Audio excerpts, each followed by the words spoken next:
Autour de la table, les collaborateurs du député de la première circonscription d'Indre-et-Loire. Aurélie, Paul et Muriel travaillent respectivement avec Jean-Patrick Gilles depuis 7 ans, 6 mois et 10 ans. Diplômée de sciences politiques, Aurélie a d'abord été journaliste radio. Elle n'a pas candidaté au poste d'assistante parlementaire.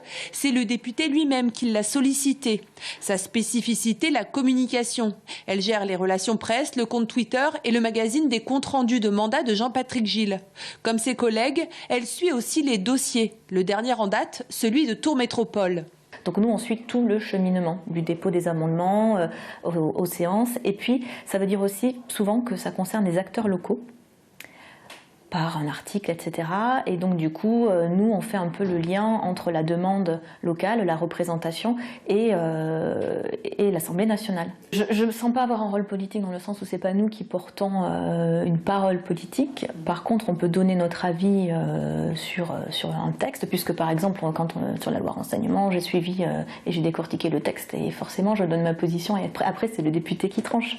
Aurélie participe également à l'élaboration des discours du député et se rend parfois avec lui sur le terrain, mais ce n'est pas systématique. À Paris, en revanche, à l'Assemblée nationale, Jean-Patrick Gilles a un autre assistant parlementaire qui travaille avec lui à mi-temps.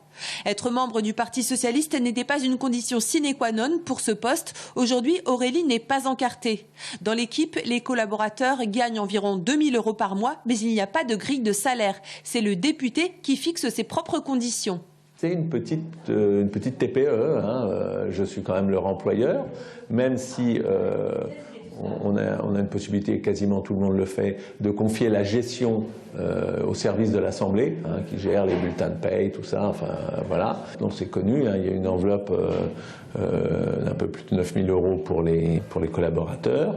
Gérer l'agenda, semé d'aller-retour à Paris du député, incombe aux assistants parlementaires.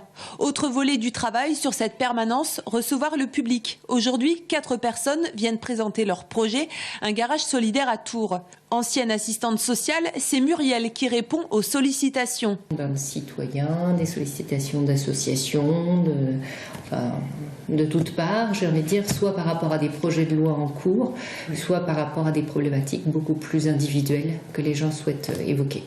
Salariés de droit privé mais rémunérés avec de l'argent public, les assistants perdent leur emploi si le parlementaire, lui, perd son élection.